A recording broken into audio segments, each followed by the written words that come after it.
What's up, everybody? Welcome back to another video here by Agent Weather Forecast. And in this video, we're going to be doing another tropical update, but for the Eastern Pacific. Hurricane Enrique has now become the first hurricane for the Eastern Pacific this season, and it is likely to bring in some impacts for portions of Baja, Mexico, and overall just portions of the western coast for Mexico. So this is definitely interesting, likely to become a Category 2, and we're going to really watch out whether it can even become even stronger than that. But we're going to be looking at the timing, strength-wise, cone, strength, all that stuff we'll be talking about in this video. So if you want to get updates on Enrique, I would consider you guys continue to watch this video. But before we get in the video, I do recommend you guys smash that subscribe button so you guys can get videos like this every single day, as well as smash that like button, and as well as smash that bell icon so you can get notified whenever I post a video. But without further ado, let's get to the tropical forecast.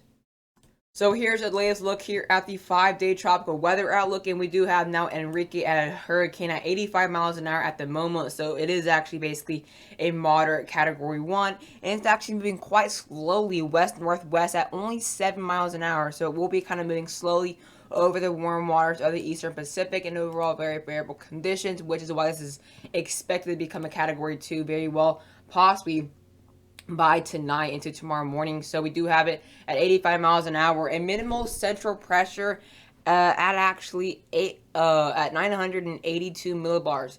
So we definitely do have a pretty good system behind this. I mean, at 85 mile an hour, 982 millibar storm is definitely something that is showing how organized this storm is, and it's expected to continue to drop pressure-wise as we go throughout the day. Right now, it's located at 17.1 degrees north and 105.3 degrees west. 105.3 degrees west, sorry, but again, like I did say, moving west-northwest at 7 miles an hour, and then it's expected to kind of fall apart as it gets near the Gulf of California and Baja, Mexico. Here's looking at the IR forecast, and this thing has very, very, very impressive, actually, convection. Actually, at this point, if I can get a really good color, at this point, it basically has, right within that low pressure, negative 90 degrees Celsius within those cloud tops. So we have some very, very high and cold cloud tops within these thunderstorms. So we're definitely seeing strengthening of thunderstorms.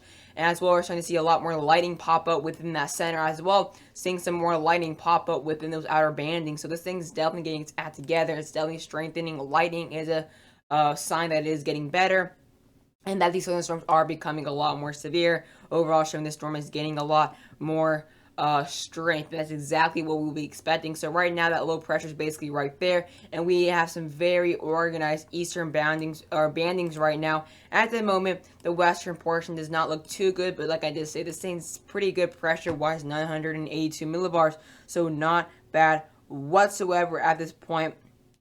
But again, the same as the hurricane, 85 miles an hour is expected to get to 110 miles an hour peak-wise, but that may consider to be even higher later on as this thing continues to get its act together, rapidly organized, really. I like to say RO instead of RI, because obviously this thing's not RIing right now, but this thing's ROing, which means rapidly organizing. That's exactly what this thing's doing. It's finding a low area of convection, seeing some really intense lightning. As of future IR, this thing's not expected to get super duper clear eye, but obviously that can very well change if it gets its act together. But let's not go ahead and get a look here at visible satellite imagery. Here's looking now at the actual satellite imagery, and this thing's looking even better on visible. So there's that area of low. We see a lot of lightning, and look at these bandings.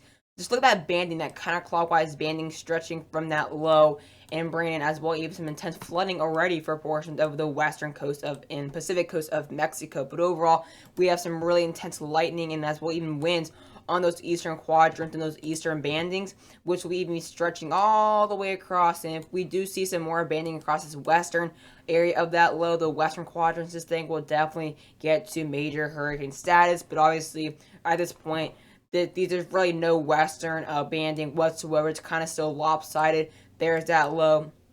And obviously, it looks like it's going that way, but obviously it's going to go kind of clockwise spin, so it's basically stretching out that way, basically. So it's still looking pretty good, but right now we're seeing a lot of lightning popping up in that new area of convection blowing up. Could be finding a new area of low to the north, as well overall seeing some really intense lightning across these showers. So this continues to get more lightning across these outer bandings and overall the area of the center of that low pressure. We will definitely have to keep a very, very close eye on that. But this thing is looking really, really, really good and a lot better than what it did look yesterday. And obviously, we're not looking at an eye whatsoever for this storm. But if it does get a lot stronger or a lot more organized than expected, then we'll have to watch out. But right now, this thing's looking really impressive. Let's not get a look at the actual future IR brightness temperature forecast. So, like I said, they're not really expecting any area of like eye or anything like that. So here's a look at the next 7 hours. Still looking really, really good. A lot of convection. Really, those are strong eastern bandings and overall eastern quadrants. But as we now get in the next 13 to 14 hours and even 19 hours, this thing kind of starts to fall apart. Its peak is going to be by tomorrow morning, basically, is when the main peak is going to be, kind of overnight to tomorrow morning. And after that, gradually decreases in strength as it goes, and it gets affected by the mountains near Baja, Mexico, and as well the Bay of California. So really, this thing's going to get to its peak very, very soon, which is why I decided to post a video about this. But at the point, major hurricane isn't out of the question, but major hurricane isn't super likely. I mean, it's probably not going to happen, but it can't be ruled out because obviously this thing can get a lot more organized. Already, National Hurricane Center has it at a moderate category 2, kind of low end moderate category 2. So I do doubt this thing will reach category 3 status. And knowing the EPAC, a lot of these storms tend to underestimate, or not underestimate, sorry, tend to underperform. So I'm just gonna stick with the category 2 on this one. Maybe a little bit stronger, maybe possibly 115 or something like that. But at this moment, things not looking like it's gonna get an eye, or even really not gonna looks like it's not gonna get mainly any western quadrant, which will be an issue with its organization. But obviously, there's not much drier, or there's really not much drier. The only thing that will be a problem with that is shear. There is gonna be shear around the slowy low, but we will talk about that later on. So here's looking at the National Hurricane Center cone, and there we have those hurricane wind extend and the hurricane force winds right there. So we do have a small area of those actual hurricane winds, but we have a very large wind field of tropical storm winds, and you can kind of see it's still really being lopsided. A lot of these storms we've seen this year, whether it's EPAC or Atlantic, have been very, very lopsided. Although this is our first hurricane, it's still not the best because it doesn't have an even area of winds on those western quadrants, and that could be partially because of the shear. Like I just said, there is going to be a lot of shear, and that could be why there's a big gap within convection within those bandings in the area of low. But this is what it was as of 10 a.m. 10 a.m. basically. So here's a look now at the new cone. This is the latest update. And we are expecting by 7 a.m. tomorrow to see our peak at 110 miles an hour, and then it gradually decreases as it goes kind of near the Bay of California and even Baja, California. And obviously, with the large mountain region, as this low pressure gets closer to the region, it's going to start getting affected by the land interaction. But right now, we do have tropical storm warnings across much of the general region of central and the west central coast of Mexico, basically in the Pacific. Not sure any cities that I actually know. I'm not familiar with any of the cities here, but we do have tropical storm watches and tropical storm warnings. And since this thing is not really expected to make landfall, I do not think we'll get any hurricane watches or any hurricane warnings at this point.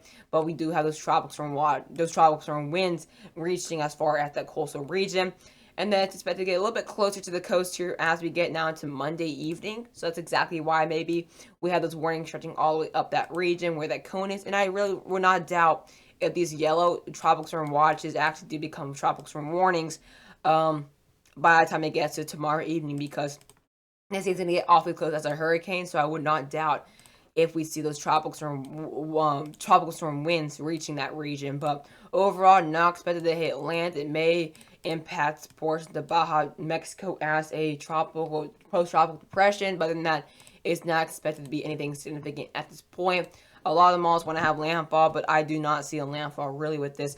So here's a look at the Hurricane Enrique model intensity guidance. So there it is at 85 miles an hour, and it's expected to kind of stick at a category 1 according to many of these computer models, but obviously the National Hurricane Center has us getting at a category 2, and we have about 4 or 5 models getting this to a category 2, actually a high-end category 2 though, and we actually have 1 or 2 getting this to a category 3. So obviously category 2 has kind of a small wind range, obviously, so a category 3 can't be ruled out because it takes maybe an extra 10 miles an hour, and it's a category 3. So that's the only good thing, or the only bad thing, that if it does strengthen a little bit more than expected, and it's already expected to be 110 miles an hour, it could easily become a category 3 without question, because that range for that range for Cat 2 is very, very small. I mean, honestly, this thing's already expected to be 110 miles an hour. So it basically needs 1 more mile an hour to be considered a Category 3 hurricane. So this thing can definitely not be ruled out to be a major hurricane. Obviously, like I just say, it's not super likely. It's not super duper likely, but it's definitely cannot be ruled out the question, because although this thing is expected to get to its peak overnight, this thing could very well find a really good pocket. Whether it's with less shear or just warmer SSTs, it can very well gain an extra 5 miles an hour and become a 115 mile an hour Category 3 hurricane. So, like I said, it just takes 1 more mile an hour, and this thing's rounded to a Category 3 because peak is 110 miles an hour, and the max winds for Cat 2 is 110 miles an hour. After that, to Category 3. So, overall, I think Category 3 just can't be ruled out completely. Let's now get a look at the European probability of a tropical depression winds. And this is the latest update here, 0G. So obviously 12Z European has not come out yet, but they do obviously have a 90 to 100%, and those actually winds will stretch into Mexico, and then it actually decreases as it goes towards Baja. Mexico could obviously land interaction will help that storm even weaken even more. Furthermore, tropical storm obviously a 90 to 100% because this is already a Category 1.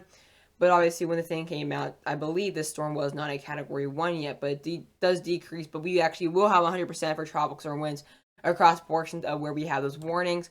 And then we actually do have a 0% for tropical or hurricane winds, which is obviously kind of odd because the thing is right now a Category 1 and possibly even a chance for a Category 3. But here's looking at the GEFS model track guidance.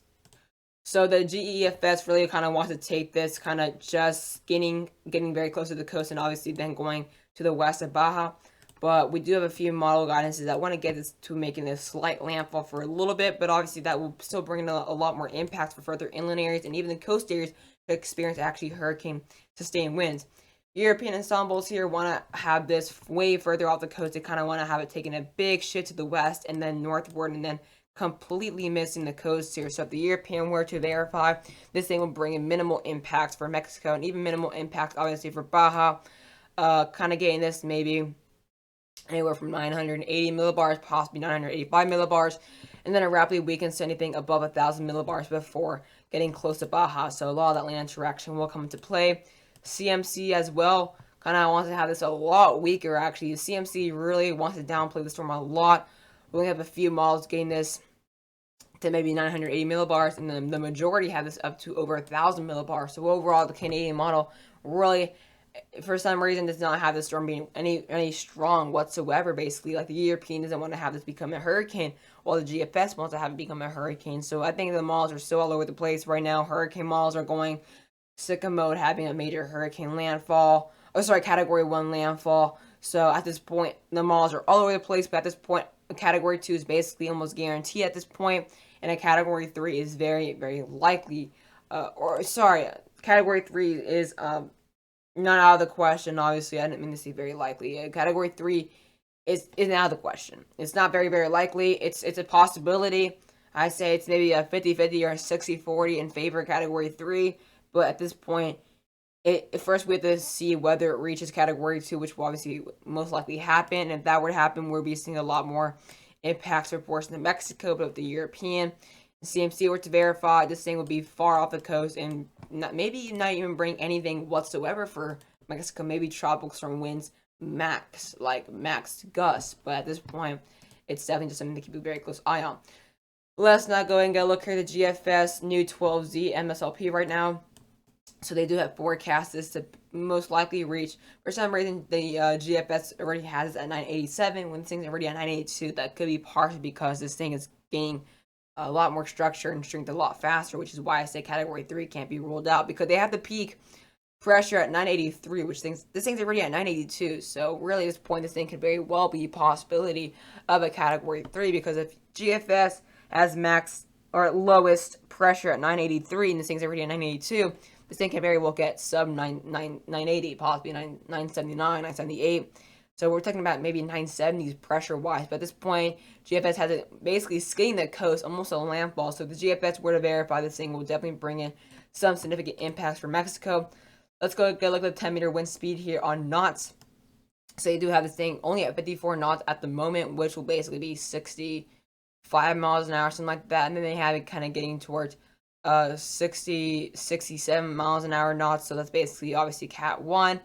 And they have it getting a lot weaker. So for some reason, these GFS ones have this be a minimal Category 1, but a lot of these models are way behind. They're way behind because obviously this thing was getting a lot more structure and a lot strength quicker to read at 982 millibars according to the National Hurricane Center. So already these models are completely wrong. So we kind of have to wait for the 18Z to actually get real knowledge, or actually like actual models, because if this thing is already 982 and the models have it at 987 right now, that means it's going to completely affect the winds and completely change this whole thing. So at this point, the 12Z model runs are basically useless at this point because they're already far behind on the system.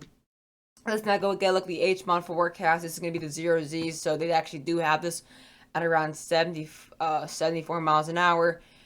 And then we have it getting up to maybe 86 miles an hour. So this thing's really getting its act together. Obviously, the only thing that HMON is showing is a lamp ball, which I do not agree with. They have making a lamp ball, but overall, strength-wise, the HMON may be correct. Getting it to 85 miles an hour, which is exactly where it's at right now. So still, even the HMON is a little behind because the thing's still 85 miles an hour. So even the computer models, even the hurricane models are behind on the system, and obviously then it rapidly dies out because of the Baja region.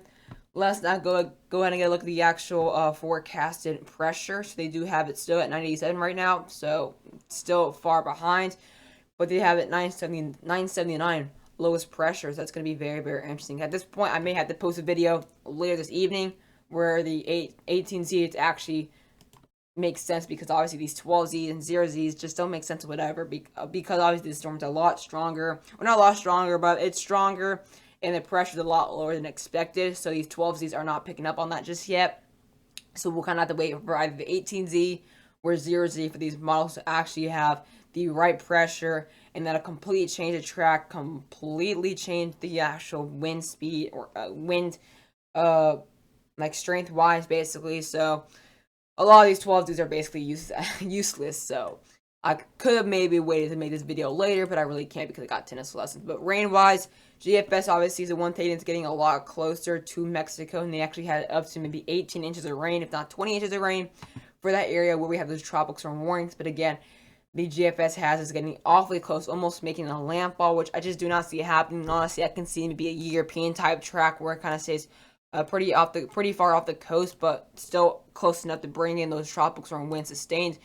And obviously, if it does get to Category 3, it definitely will bring in tropical storm wind sustained, even if it's far off the coast like that. So overall, rain's still going to be a problem because those large eastern quadrants, because Mexico's obviously to the east of that low pressure. So either way, Mexico will get hit quite hard, whether it's far up the coast like European CMC are showing, or close to almost making landfall like GFS. Europeans are a lot different, though. They have, obviously, they're further off the coast. They want to have a lot less significant rain for the coast, but still, European still has over a foot of rain for portions of that Mexico region, where they will get where that low pressure will get very close to the coast, which was closest. Because although the European wants to have this go far off the coast, it will get close at some point and then rapidly move towards the west. But they do actually have anywhere from 12 to maybe 16 inches of rainfall. So either way, the European, which has it far off at some point, is still showing a good amount of rain. SSTs are very warm. We're seeing basically anywhere from 28.5 to maybe even 29.5 degrees Celsius. But as it goes kind of close near Baja, it will be going through really cold water, anything less than 25 degrees Celsius, which will be another reason why the thing kind of falls apart once it goes towards the southern Bay of California and Baja, Mexico. So Baja, Mexico's waters are really cold, obviously, sitting anywhere from 22 to 25 degrees Celsius. So right now, it's going to have its best chance to get to its peak strength kind of right here, or very soon, obviously, within the next probably 24 hours is when we will have to have that peak. If it does not reach Category 3 within the next 24 hours, it will never be a Category 3, because after 24 hours, this thing is going to be going on a weakening trend. But right now, waters are very warm. Like I did say, there is going to be some shear kind of just outside of that low pressure, and actually mainly that shear is on the western quadrants, which is why those western quadrants are so open. But since there is really no dry air in that region, that shear is not bringing any dry air, so we should not see anything too serious about this thing dying out because of shear. But Hope you guys enjoyed the video, and I'll see you guys later.